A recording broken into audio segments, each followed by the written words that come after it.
right. I'm going to get it going. Got my good friend, Mr. Brian fucking Patton from Soilent Green and I Hate God. Ow. We had an undisclosed location. It's actually Ben's house. But, yeah, so we're just hanging out. And, man, it's finally well, I already said it's been a long time. I want to meet you at the first I Hate God show at Southport when I met you. What was that? That was like last year, huh? I think it might be a little bit longer than that. But Damn. Yeah. Maybe, sometime last year. Yeah. Yeah. Yeah, so whenever y'all were doing the Take As Needed for Pain anniversary tour. That's right, man. Yeah, and that fucking show was, I've seen I Hate God plenty of times, but it has been since probably Katrina since I last saw I Hate God with you in the fold. Oh, okay. Yeah, that's how long it's been for me. Oh, man. And to just hear the music the way it was with you in the fold was just fucking so goddamn like imposing. The sound was just so it filled the fucking room. Cheers, man. I appreciate it. It was for me. It was a fun night, man. I mean, those shows meant a lot to me because I'd taken a break for a while, and it was just really cool to get back in and play with my friends and back at home at that. So yeah, you definitely like you was having some fun. That's for sure. Yeah, man. I couldn't wipe the smile off my face. For sure. There was even maybe a tear or two in there, man, as well. Yeah. So it was a good moment, man. So what I like to do on, as we have this conversation is just get your story, man. Get to know you as a person, as a musician. Okay. And so take me as far back as you want to go, man. As far as like growing up. Fuck. I mean, man. With me, my love affair with music goes all the way back, man, till I can remember. Really, I was a huge Kiss fan when I was really, really young, maybe 5. I think. I used to dance around my room, wanting to be Gene Simmons and Ace Frehley, and sticking the records in my parents' face, wanting to buy it, and yeah, man, there's something about that. Seeing those guys on stage, and it was magic to me, man. So yeah, and then moving on, I took piano really young. Really? I kind of came from a family that was like standard. It's kind of a standard thing here in New Orleans in general. You take piano, you take an instrument in school. At least it used to be. And so I took piano for a couple of years in clarinet, and I liked it, but I always wanted the guitar. Thank goodness when I was old enough, my mom got me a guitar, and she nourished me to, she nourished. Yeah, she totally supported you. Absolutely, she didn't downgrade at all. She knew, that it made me happy. So she supported. She gave me lessons and all that. I took lessons for a little while, and then I'm pretty much mostly self-taught, and I just gravitated toward guitar players and got, tablatures and stuff online and not online, the same books at the time, and yeah, man. So love music, man. Music's my whole life. So I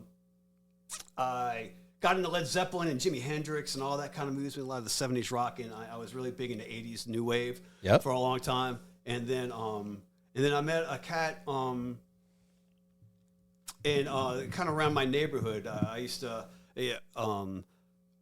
I was not very good in school, man, so I used to kind of cut out school all the time and play guitar with a buddy of mine in this neighborhood, and I've been this older guy. I always kind of hung out with older folks. It seemed, I seemed to kind of have a little bit more in common with those guys. And I met this one cat, and he introduced me to Donovan Punch. Fucking believe it or not, he was jamming with those dudes. His name was Dave Moran, and he was living in the hood, and he was like, and he knew that I was kind of. He was the first cat to turn me on to Venom. No shit. And Trouble and a lot of bands that I was just like, extreme. Like I was always on the thirst for something more, and he turned me on to some amazing music. So he was a bass player, and he took me out and introduced me to Donovan and Darren was the drummer at the time Okay. that they were playing with, and we started playing, and yeah, the band was Nuclear Crucifixion. Now, was this all in Chalmette or? Yes, this okay. was all in Chalmette. Okay. And I had never been to Chalmette in my life, and I show up there and Donovan's running around, no shirt on, barefoot, and there are a bunch of characters out that way, and we ended up meeting a guy. I met. It was a guy Kevin was singing with us at the time, and but Donovan introduced me to a guy named Glenn Rambo. Mm-hmm. He was a cat that lived down the street, and man, he was a character. Man, he was. Me and him got along really good, and Donovan, me and him and Donovan were just we just wanted to make music and have fun. That's all we wanted to do all the time. So I ended up staying out in Chalmette a lot of times at his grandma's shed, and I would just sleep out there and wake up, and we'd all hang out and play music, and yeah. Man, that sounds like a fucking good time to me. Now, like, what around time frame this was? Like in the 80s or 90s? Yeah, this was like 87, 86. Okay. Yeah. 86 I think is when I first met them. We did our first demo in 1986. So what kind of? I mean, I read about the guy, never got to meet him. I just recently met Donovan Punch in Asheville, of all places, where he hangs out, going watch Goat Hole or whatnot. Told you about that. But what kind of person was Glenn? Like, I mean, if you... Man, Glenn, man, was a fucking... man, I don't know how to put it, man. He was a unique dude. He was fucking crazy, which was cool. Yeah. But he was nice crazy, you know? And he was nothing but, I could just sit there and talk to the dude for hours and hours and hours about music, man. And he lived all the way down to Chalmette, man. And he was bullied a lot. Was he really? Yeah, because, I mean, Chalmette was a lot of... It's a rough neighborhood. Every time I've been out there that way, I mean, Yeah, I haven't been out there in a while, but yeah, I mean, it had its rough spots, Yeah. But he used to live down at the spot, and he would walk all the way down from Violet down into Chalmette to practice all the time, and people would pull over and harass him and stuff like that. But he I don't know, man. Glenn was just a fucking awesome, unique dude, and we were getting into stuff that people weren't really digging. A lot of some Japanese whacked out music, and we were on the same page, man. And unfortunately, things got weird, and he ended up hanging out with a girl, and we were just, me and Donovan were all in the room, and we're just kind of like, hey, man, things just didn't work. Started to get weird, man. Yeah. So yeah. But Glenn was a genuine dude, man. I loved him. There's a lot of regret with him, man. With me and him. There's a lot of things I wish I could say to him right now. Yeah. No doubt. Yeah. But he was fucking awesome, man. To jam with him was cool. He used to just go off and babble, and I don't think he had a single lyric in some of the songs. Really? Oh yeah. It got to the point where, like, of our new stuff that we were writing, he would just wail, scream on it, kind of thing that we were. Yeah. Whenever you mentioned like Japanese, like was it like the Japanese like metal like Sabat and all that stuff, or? Yeah, or it was more like the art noisy stuff, like Boredoms and Ruins and stuff like that, where they kind of just wow, just go off. We were really heavily into Yamatsuka Ai, the singer of that sings in Naked City and in the Boredoms and a gazillion other projects he does, and to me, I thought he was the ultimate singer at the time, and he influenced a lot of cats. I know that a lot of people that were that knew of him were like, yeah, he's intense. Yeah, and it's, I mean, with those kind of influences, I mean, it's real easy to like just have that segue into Soilent, like where like all him in particular, him in Naked City, man, changed the way I thought about music a lot. Like the minute I heard them, I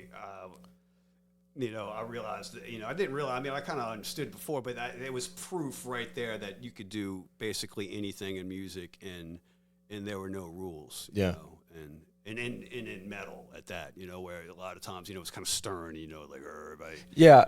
So like, which leads me to another question. Is like, you said you took lessons, you had some formal training that your mom supported you with. Yeah. So you were learning all these, I guess, music theory lessons. Sure. Yeah. So at that time, did you feel like learning music was kind of like putting you in a box that you had to learn? Like before the noise rock came into play, did you feel like I had to do a certain scale? No, I didn't think I had to anyway. It was Okay. to me, it was just kind of like the knowledge. I didn't really take to it that well. Okay. I didn't really gravitate to it. Like I didn't go in the next day and be like, oh, what's that next scale going to be? It was just kind of a thing I did. Uh-huh. But once I started like playing music and doing stuff that I wanted to do, I started. My mom also brought me over, and I started taking lessons on Williams Boulevard. I think it was DNS Music, and there was this redheaded cat that taught, and I would go in there, and all he would do is I would bring him tapes, and he would transpose music for me. Oh wow! So like I would learn like solos of whatever, Zeppelin or Judas Priest, Iron Maiden, whatever at the time, and he would transpose it all for me, and I would just go home and study that kind of stuff, and that way I would kind of feel and kind of learn what I'd learned scale wise, but bringing it into what these cats were doing. Mm-hmm.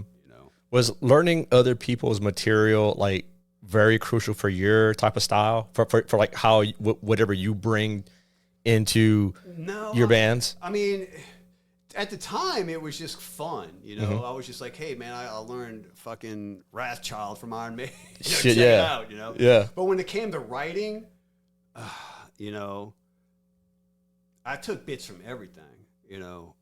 For me, whatever I heard that day, whatever I was into at the time, and and that's all kinds of music, man. Mm-hmm. So yeah, metal and jazz, blues, whatever it is, and R&B. I mean, you name it, man. Yeah. If it's good, I like it. Somebody was asking me before I went to see y'all in Soilent Green in Milwaukee. Yeah. And I heard Ben tell someone, and I copied. He said, "Soilent Green is basically Leonard Skinner meets XYZ grindcore band." and I was like, "Damn, that's fucking that's a pretty good comparison." Yeah, I mean, there's some Skinner in there, man. There's some blues. There's some grindcore. There's a little bit of everything, man. There's some straightforward thrash. I've been writing. There's some Voivod. Voivod was a major influence on me. Yeah. And the whole kind of celestial kind of chords. They use the diminished chords and stuff that they use. It's beautiful, man. And so I try, even though it might come across. Might not, but I'll try to incorporate everything I hear, man, into it, But yeah, I mean, a lot of people make that comparison that it's, a Southern rock grindcore band. I tell you one, like whenever Soilent was getting like really notable, whenever y'all was making noise, like where I was from in Lafayette, when I started catching on to it, I mean, we had all the sludge bands coming up with y'all. Yeah. And I try to, man, a lot of people make that comparison and say the subject. Just because we got a couple of slow riffs in there, I don't think we're a Southern rock grindcore band. I think we just, listen to Carnivore. Carnivore has a couple of Sabbath riffs. Are they a Sabbath? Are they a Doom band? Oh, no. Fuck no. So, I mean, we're not, just because we have a couple of riffs in there like that, we just like that kind of music. We've always liked that kind of music. And we the same as we liked SOD and we like all these other bands, we try to incorporate that stuff in there as well. Yeah. There was, y'all were, to me, the definitive like melting pot of like all those sounds coming out of New Orleans. Yeah, but y'all put your own fucking spin on it. Oh yeah. And it was, for me, it was really refreshing. I mean, don't get me wrong. I love I Hate God. Yeah. I mean, I grew up on that shit. Yeah. I grew up on Crowbar as well. Well, back in the day, man, all the bands that were around all sounded different. Yeah.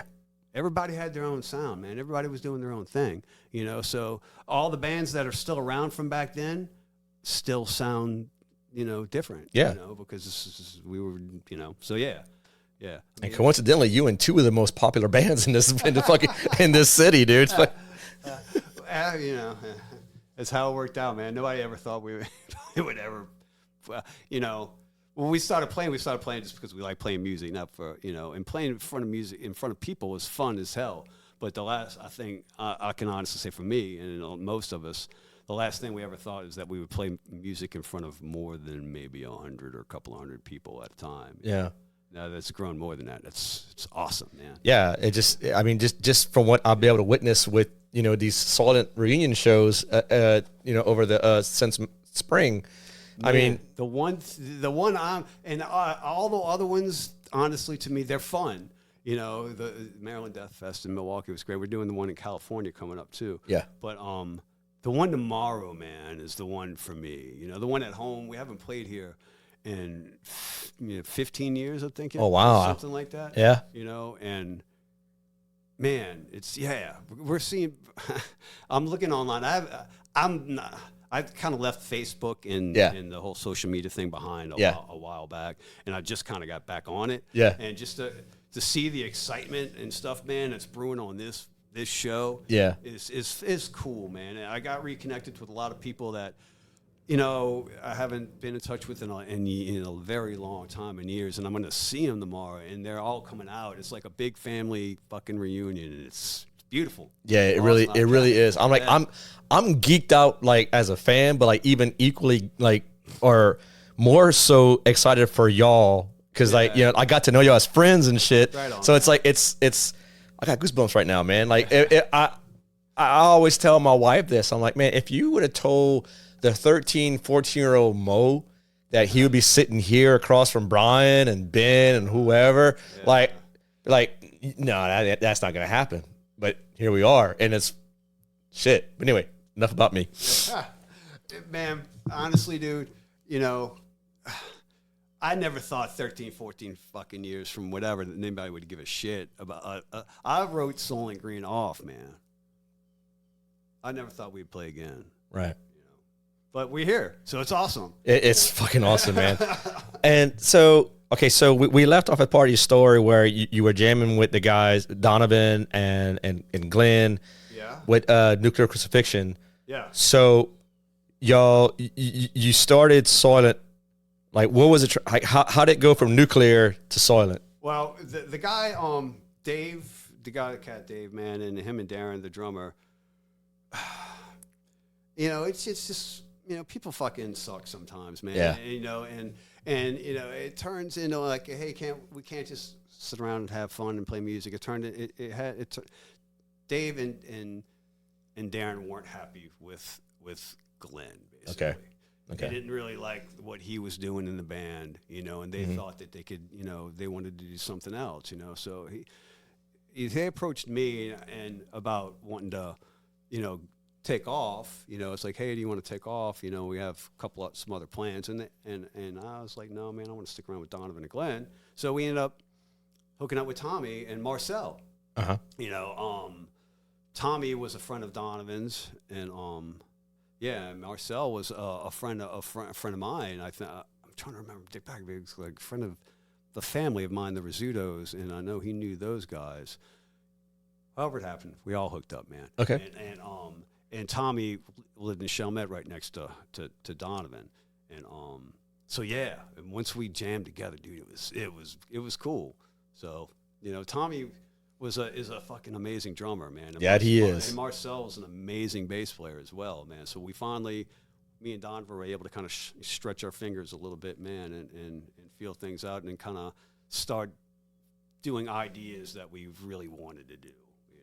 Because when me and him kind of jumped in on a gig that was already there. Mm-hmm. When Dave approached us, when we started jamming we were playing other people's songs that they had written and already, and then we kind of weeded that stuff out, and we were finally able to do stuff that we wanted to do.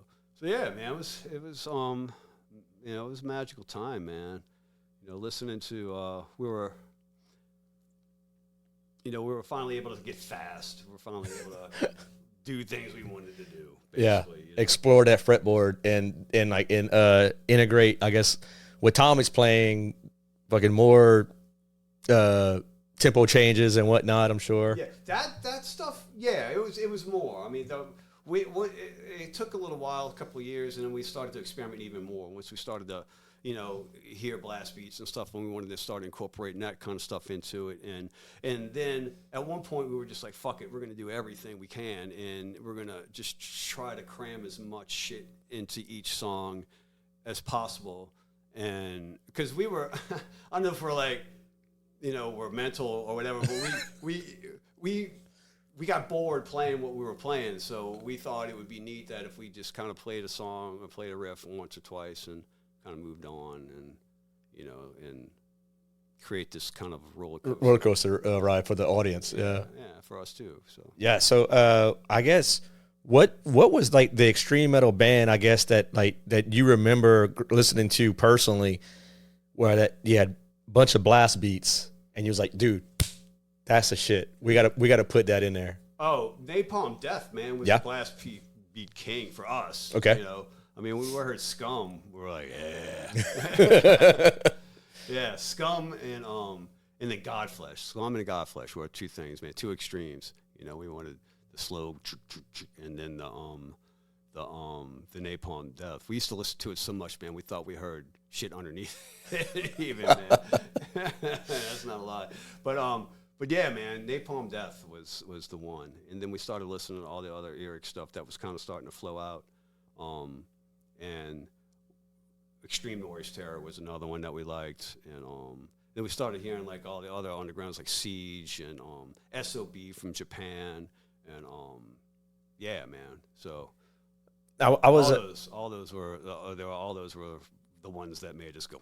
I was about to use the word was, but I mean, currently, yeah, I'm still a music nerd. I mean, you're here doing a podcast with you, but I was always the kid who would read liner notes and in this album and CD, like who bands thanked. Yeah, and there was bands like like some bands will leave little breadcrumbs of who they were listening to or who they, was influential on the album or whatever. Yeah. And that's how I think someone left or put Napalm Death in one of y'all's albums. Okay. And I was like, okay, what's a Napalm Death? So, and then that's what set me on that path as well. Right on, man. Yeah, they were the ones for us, man. Yeah. Scum rocks. Still rocks, man. That album's awesome. So whenever, I mean, obviously there was a time in your life where you handling, I mean, double duty. I mean, Soilent and I Hate God. Uh-huh. So for those who don't know, when was that happening for you? Like what? It was in the 90s, yeah, like mid 90s. Mm-hmm. For a while, going back and forth the whole time, yeah. What was I Hate God like a kind of like just I guess a little bit of relief for not like playing like every riff known to man in one song with Soilent and then like. No, I mean I wouldn't say relief, man. I Hate God's it was more of a meditative thing. Okay. It's different, Believe it or not, it's not easy to play. Dude, I know. Yeah. So I mean, it's a. Yeah, it was more of a meditative thing, man. So you just kind of just feel and jam and playing with Joey was real spiritual, So it was more of a spiritual thing, With Soilent Green, yeah, it was more kind of your heart rate's going a mile a minute, and you got to concentrate. So yeah, I guess it was a relief, man. Now looking back at it, and looking at it now, man, you don't really think of it that way when but. Yeah, and that you mentioned it is, as far as like in your mind, musically, it's a little bit more of a challenge with Soilent Green, man. With I Hate God, you kind of just could sit back and enjoy the ride. Yeah. And it's like more, more blues based, more like, like your pentagram stuff and Sabbath, of course. Yeah, man. Yeah. Where's I guess whenever you were writing for I Hate God, did you listen to more blues bass, more pentatonic stuff?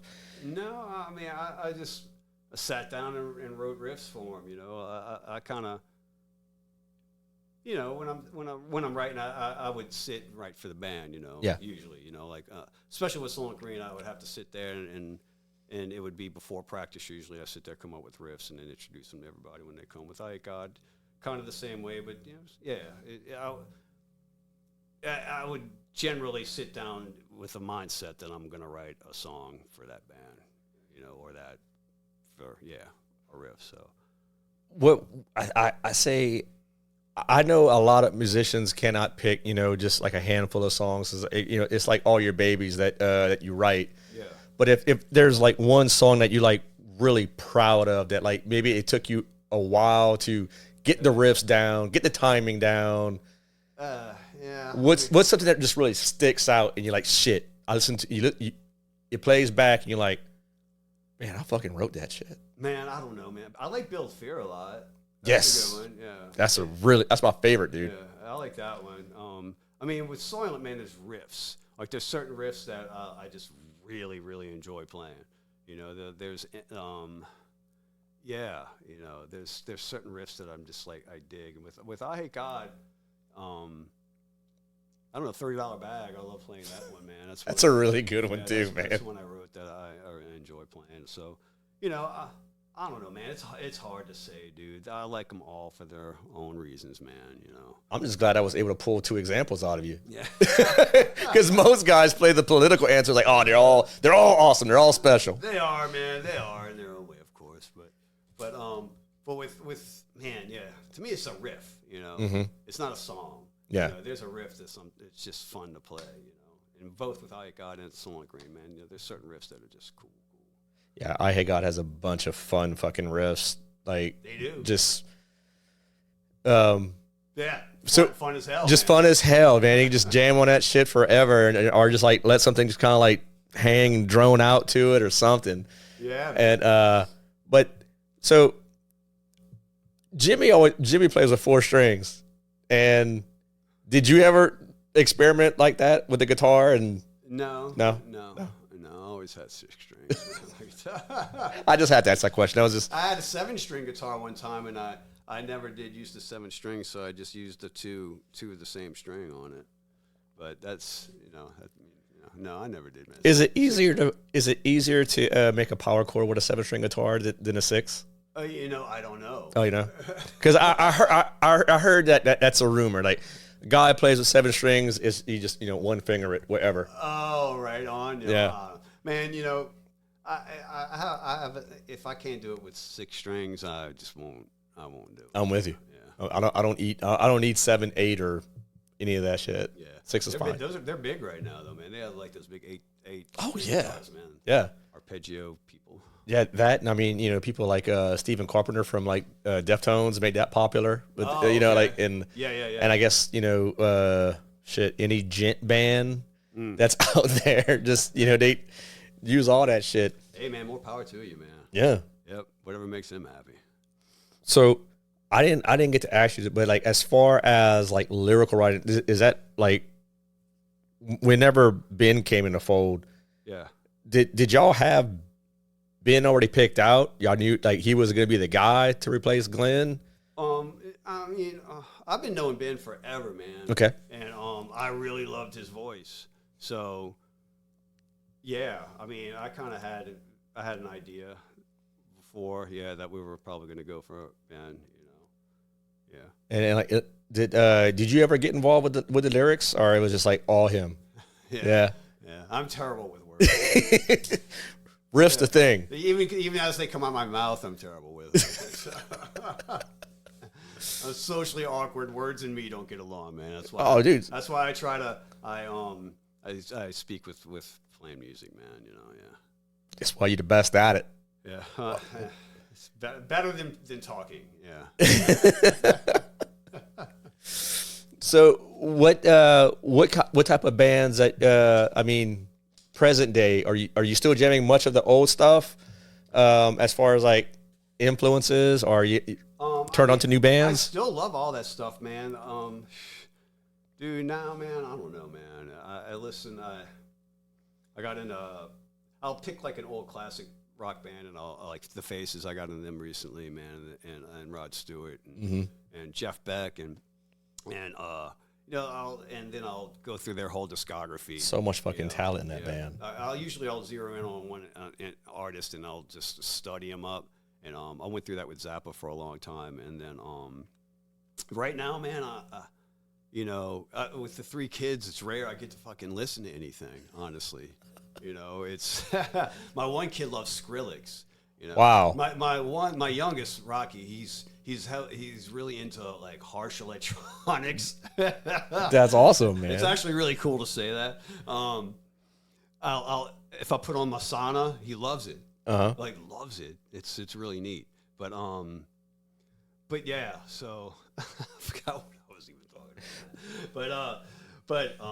But yeah. Oh, okay. I remember now. I don't really get to listen to much of my own music. I try to force my stuff I want on, but it's the pirate shanty or whatever the hell the kids are listening to nowadays. I'm forced to put that on the radio, man.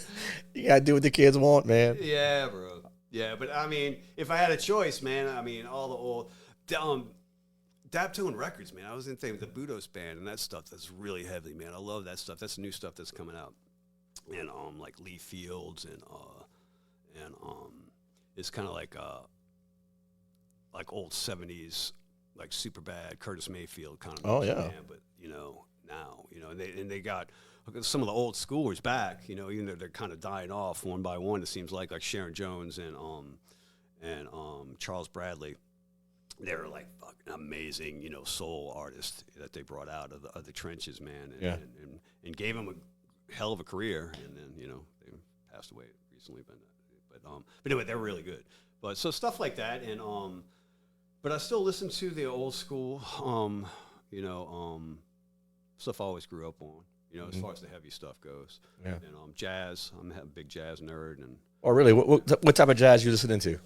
I like the 50s kind of bop area, hard bop area, kind of the all the phases of Miles Davis and the Coltrane stuff. I like the Atlantic stuff and his earlier stuff with the quartet and but yeah, that era of jazz is my favorite. Yeah. The more you talk about like these different groups, and especially when hearing you talk about jazz, it's like I could hear how that could play into like a Soilent song because of like the different various riff changes, tempo changes, and whatnot. It's like a jazz movement. Oh yeah, man. Yeah. That's fucking wild ass. Yep, I love jazz, man. Yeah, I've kind of ripped off a couple of jazz parts. I don't think anyone's gonna notice. Maybe there's some jazz purists out there that'll fucking go back and listen to a Soilent Green record and be like, there it is. That's what he got. It's possible. Yeah. So man, like, what's life like now? Like, you had a long drive in. I won't disclose where. I'll let you disclose where you live. And I mean, it's all good, man. Okay. I live in Greensboro now, man. Okay. And I'm there with my 3 kids and my wife, and it's beautiful, man. I have a 9-year-old and a 7-year-old and a soon to be 5-year-old and a soon to be 9-year-old too. I'm sorry. And man, life's good. We're doing our thing. They're all musically inclined like you, or I would like to think so, but no. They like music, Yeah. Don't get me wrong, but Rocky, I think, might be the one that might come up to me in a couple of years, and we might start up on him, and but we'll see, man. It's fucking awesome, man. Yeah, they rule, man. So that's my life. My life revolves around my kids, man, and making sure that they're going to be, people that are happy, man. Yeah. So I actually get to stay home and try to nourish my children, man. So it's beautiful. I love it. That ain't nothing better than that, I tell you. Yeah, man. And we, yeah. So that's where I'm at right now. But I drove down from Greensboro. Long ass drive, man. And I'm here now, man. Shit, yeah, dude. Yeah, but I've been bouncing around, but yeah, we've been in Greensboro for the last year, and yeah, it's cool, man. Well, shit. Next time I'll make the trip out to North Carolina. I got your number now, so I'm definitely gonna hook you up. couch will be waiting for you. That's what's up, man. Fuck, man. My kids will do a show for you, man. Hey, man. You got what? 2 boys? I've got 2 boys and a girl. Yeah, that's pretty much where I'm at right now. But you know, my kids are all grown. They're all in college. Oh, for real? Oh yeah. Oh yeah. right My stepdaughter, my 2 boys they're all in college. Oh, so man, I admire that, man. You actually raised people. it was a struggle, but when it wasn't a struggle, it's fucking great. I tell you what, man. I hear you, man. Right yeah. on, man. So don't blink is my point. Don't blink, because those kids are gonna be in college age ready and be like, man. Dad, can I borrow some money? Yep, I'm already feeling it, man. So the heartstrings are being pulled already when it comes to that crap, man. Yeah. So, man, what being that y'all on a string of these reunion shows with Soilent, was there any I guess self-doubt, like going into the first rehearsal after playing, you know, what, like 15 years or something since the last show, or 10 years? Yeah, man. Yeah. When I kind of like went into to kind of go back in on the songs, I was scared shitless, man. Really? Yeah. Yeah. It's been a while, dude, and you know, and you listen to it and you're like, what the fuck was I even doing there? You know, kind of a thing. But I was, you know, a little bit of time, and it all came back, man. It's like riding a bike, really is, you know. But yeah, it was a little rough. Were the practice like deliberately like slow the song down? No, or I have it rules. I have this little Fender hint, you know, thing that clicks into the bottom, dude, and you're able to connect my phone with it with the Bluetooth. Oh, so I could listen to the song and play along with it. So if there was a wrong note or something, I could like, and then kind of, you know, back and fine tune things, and I was able to, get right with it. So I need to check that shit out. Yeah, it's the Micro Mustang. Okay, that's what it's called, man. Maybe they'll give me an endorsement on it. The Micro. Hey, Mustang. Fender, come on, let's go. My boy Brian needs an endorsement here. He's got kids. But it works. It does work killer, man. You know, and it helped me a lot relearn this stuff. So but you know, with Soilent, man, even when back in the day, if we skipped a practice for a week, it took us probably 3 days to get back into where we needed to be. You know, so it takes a full week for us just to be able to play it good. Yeah. You know, so I mean, we all, you know, So anyway, so the first few practices were fucking fun, to say the least. I bet, man. But it just seemed, I mean, like, without having, like, I did not see y'all at all. The first time I saw y'all live was when I first met y'all in fucking Milwaukee. Okay, right on, man. And like, Tommy was so hard on himself. He's like, yeah, I missed this part or whatever. I was like, dude. We're all like that though, man. Yeah. And a lot of the shit that he's hard on, man. I mean, even though, to my ear, I'm like, you know, I'll turn around and shake my finger at him. But he, you know, we're all hard on ourselves, man. Just because we want it to be, you know, perfect. Yeah. You know, we're perfect. It sounded fucking perfect to me. Right on, man. Yeah. I mean, you know, I appreciate it, man. We're all putting in a lot of work, and it's always been like that, though. Even when we were kids, you know, like I was saying, if we didn't practice for a while, it got loosened up. But now, I mean, we're tight as fuck now, so it's awesome. Shit, yeah, man. It's like a fucking well-oiled machine. It to me, it just seems like someone awoke a sleeping giant. It feels good, man. I mean, honestly, these past few practices, I have to say, man, it feels good to play the songs. It makes me happy. I don't know how else to put it. Man. Yeah, I mean, y'all should see the smile on this man's face right now. I mean, he's grinning from ear to ear because he's like, the baby is like matured, and it's about to make its own life decisions right now. There's very few things in life, man, that take years off of you. Yeah, you know what I mean, and that's kind of what that did. You know what I mean? Yeah, playing the songs took some years off me, man. So it's nice. Yeah. I'm just glad to be a part of the experience and watching it all come to fruition. And like, man, like y'all all deserving of, you know, this. Nah, dude, we ain't deserving shit. We just want to play music, have fun. But the fact that this many people possibly might come out and see us tomorrow, and all of our friends, That's what's cool, man. I can't wait to see all my friends tomorrow, man. And to play music for them, if it makes them happy, then damn, man, it's gonna make me happy too. So. Man, it's making it just feels. I was telling this to my wife before I rolled out in Lafayette. I actually I posted a little video on my podcast Instagram handle, and I was like, man, it just seems like there were so many people just liking that I put y'all on as a story, and I put the word tomorrow. That's it. That's all I said. And people was like, fucking me. It just feels like people who know about Soilent Green is going to go to the show. It's like everyone's on a fever pitch right now, just waiting for this to happen in New Orleans. Yeah, man. And cool. It's great. It's That's great. Awesome, man. Because like people have fans of yours who've seen the clips, the YouTube clips, Facebook, the social media clips of the previous two shows, or like, I see the comments. Oh man, wish I could have been there. You lucky fucker. You know, jealous. Well, they're playing. They're coming home. Fuck yeah, man. Yeah, it's gonna be awesome. I'm looking forward to it big time. Me as well, sir. Yeah, I can't wait, man.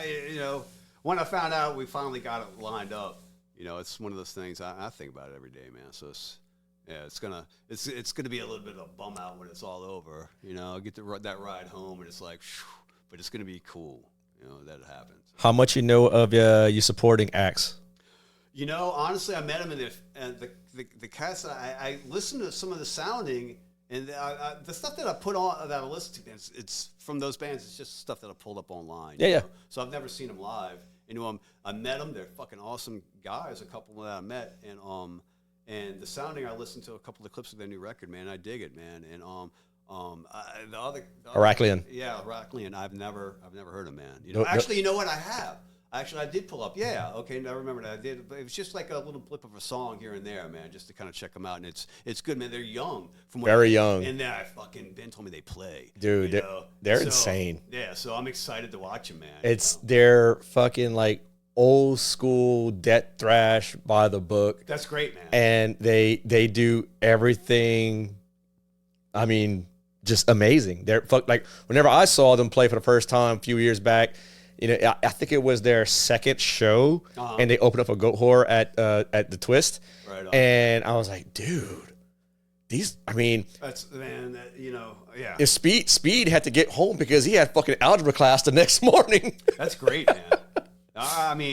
To see a young band like that, dude, and they can actually play, it's fucking awesome. There's so many young bands. Excuse me. There's so many like bands I have no idea who they are in the scene now. Since I've moved away, there's a lot of cats, man, that are playing that. It's awesome, man. And with so many new bands. What's really awesome though, man, like a lot of these newer bands that you speak of in the New Orleans scene, I've already interviewed, and they always name drop Soilent Green. Name drop fucking EYEHATEGOD. Right. As far as like as far as New Orleans metal royalty is concerned, it's two of the bands that you're in, and that's no accident, dude. Well, it's appreciated, man. That people dig it, man. Yeah, for real. I the fact that anybody gives a shit about anything I've ever done, it's great, man. Oh yeah. Big appreciation right here on this side of the table, man. Cheers to you, sir. Yes, and dude, so what I like to do on this podcast, and I know it might be hard for you, it always gives people difficulties. Okay. But can you give me 6 albums or 6 CDs that you cannot live without if the house is on fire and you have to pick 6? What you taking? Let's see. Giant Steps is one from John Coltrane. Superfly. Curtis. Mayfield. Morbid Tales. Celtic Frost. Maybe. I'm just kind of like rambling. No, that's 3, man. We're off to a very good start.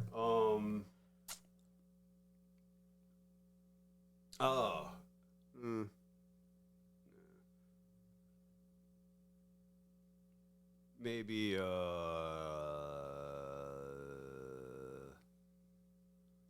don't know, man. Now I'm starting to fire off, man. Now it's getting to be hard. I'm like, what about this one? What about that one? Now, don't even overthink it. That's the problem, man. Okay, it pops in my head. Venom, At War with Satan. 4. There we go.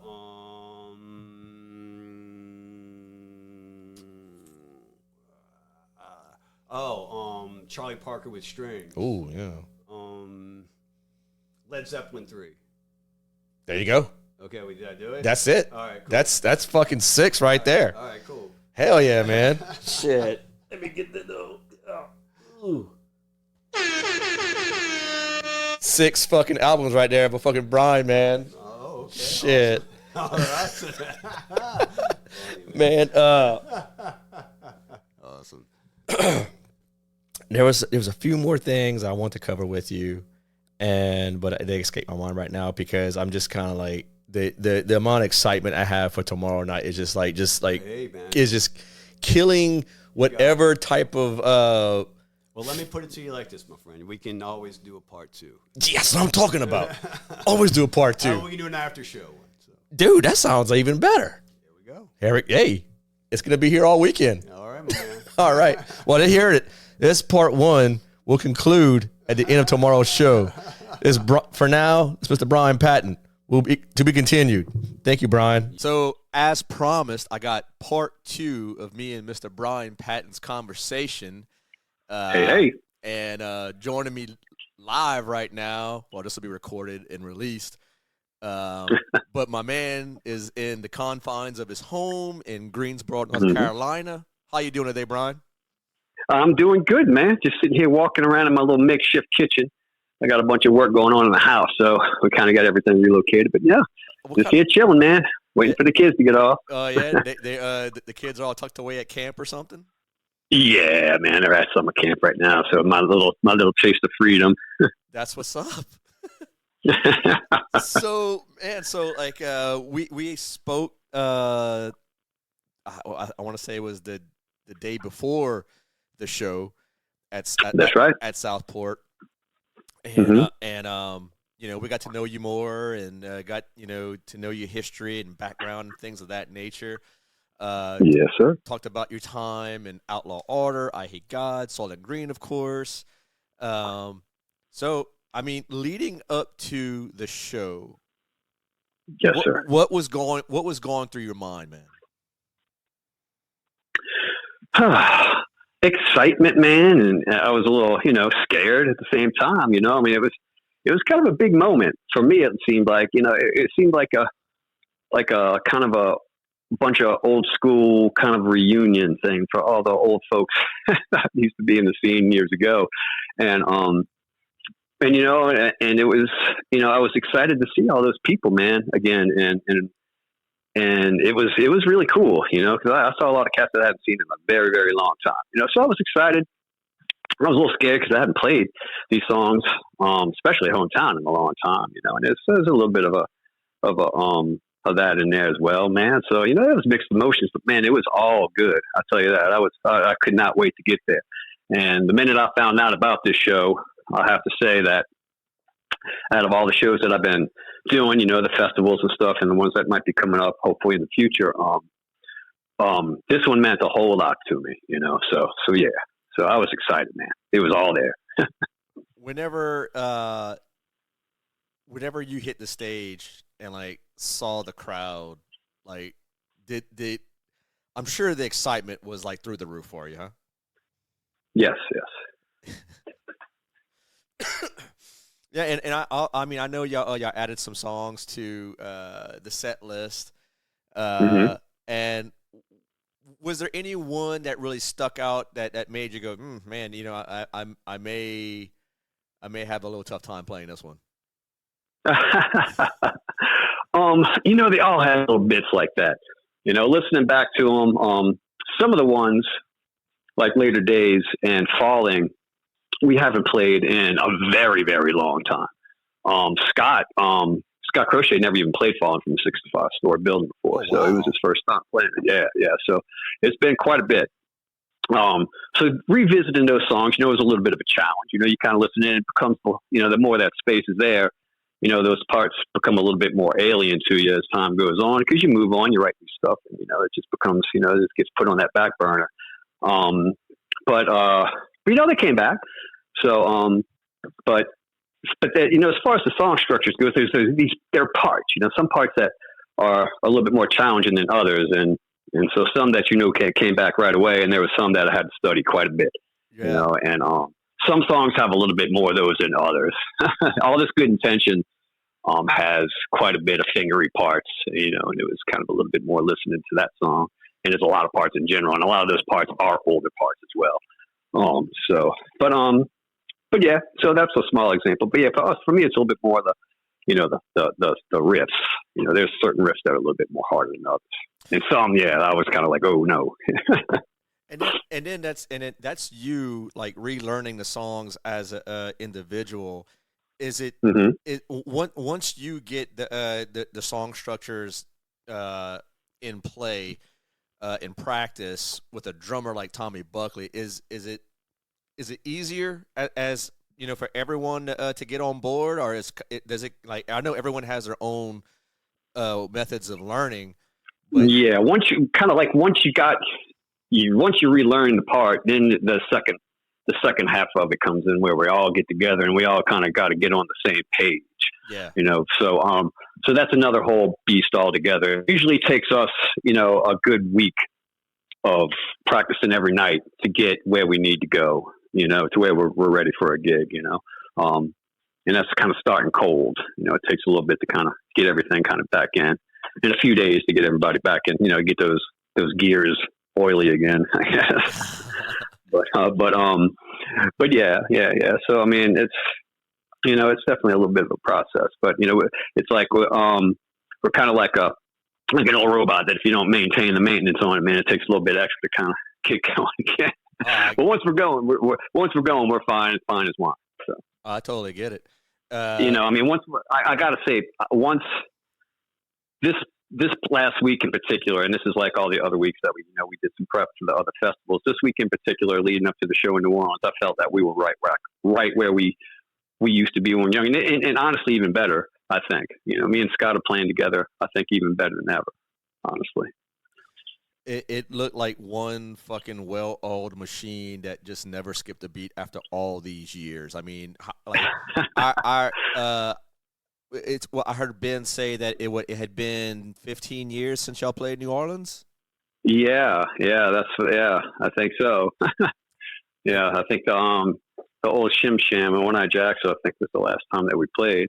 Yeah, 15 years ago. That's nuts, man. And I mean, the fans were just rabid. Like, once the doors were open, even before the doors were open, you know, we were like, once we were like, you know, I was grateful to be part of the team. Let me just tell you, like that, like to be involved with just hauling, you know, your gear and Heraclian's gear, dude. I felt like I was part of something historic, and I'm still reeling on that. Well, we're happy to have you anytime, for one. And for two, I get it, man. You know, we're, you know, there was the side of the show that was, you know, that it was a family reunion. You know, all the people that played in bands back in the day came to the shows back in the day. Yeah. And then there's another side of it that was, you know, like and all these cats traveling to come see us. You know, I was hearing the stories that night after we played, and it was pretty remarkable, you know, people talking about greyhounding and flying in from Europe and just, you know, the commute to get here, you know, for a lot of the people was quite a challenge. And just to see us play, man, I mean, it's humbling. I got to say, it really is. And so there's that side of it as well, man. So, I mean, it just all of it together, I got to say, the night was pretty magical. It definitely was magical, man. And, you know, I just want you to know, I already got my ticket for California. I just got it last night. So y'all not done with me just yet. Hell yeah, man. Well, come on. So I'll be happy to tote around whatever gear you need me to. Just letting you know.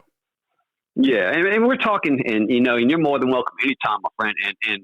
And we do plan on hopefully, you know, doing some stuff coming up next year here and there when we can. Heard it first. So this is not the end of the ball game as far as you know, if we can help it. You know, I mean, obviously everybody's kind of got their own schedules going on and stuff like that. But you know, if we can play a show here and there, we're going to try to do that. That's awesome, man. That is like because I know there's so many people that's sharing my sentiment right now and sharing the same feelings as a fan. I mean, like people are just still it's been, you know, since Friday. You know, it'll be a week on Friday, and people are still reposting, posting pictures. Man, it's great. It's fucking amazing. It really is, man. And just to say it also, our friend Mike Holderby did film the entire show. Yeah. And I've seen this footage, and it's getting put together, and we got some songs going to be released coming real soon, and it came out really, really well. So I'm really excited about that, you know, and yeah, and, you know, and for us, you know, the more we get together, if we can, the more will come out of it. You know, I mean, I'm not above writing a song here and there and stuff like that as well. So, hell yeah. You know, so it's just a matter of time, man. Dude, that is awesome to hear. I mean, as long as we stay happy and healthy. I truly believe that. I mean, you know, you're all upstanding individuals in your own right, and I just, you know, I see the camaraderie, I see the brotherhood between y'all guys, and it was just special to be a part of it and witness it. Yeah, I mean, they're my oldest friends. You know, I mean, I love them more than you know. I mean, it's my childhood. You know, I mean, I've been knowing them forever. You know, so yeah. It doesn't get much closer than that. You know, when you live with somebody your entire life, basically in close quarters, you know, that you form a bond. Absolutely, man. Yeah, man. So yeah, that's pretty much the reaction I could expect out of you playing that night, man. And fuck yeah, man. I just was, like I said, I was just glad to be a part of it, and I'll be happy to do it again over and over and over. Just so you know. Well, set it in stone, my man. We'll see you soon. Fucking right. Brian, thanks again, man, for coming on board. And all right, Mo. And we'll talk to you soon, brother. All right. Anytime, homie. I'll talk to you soon. All right, brother. Bye. All right.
If you would like to be a guest on Tales from the Riff, email mo@talesfromtheriff.org, or you can hit us up on Facebook, Instagram, and Twitter.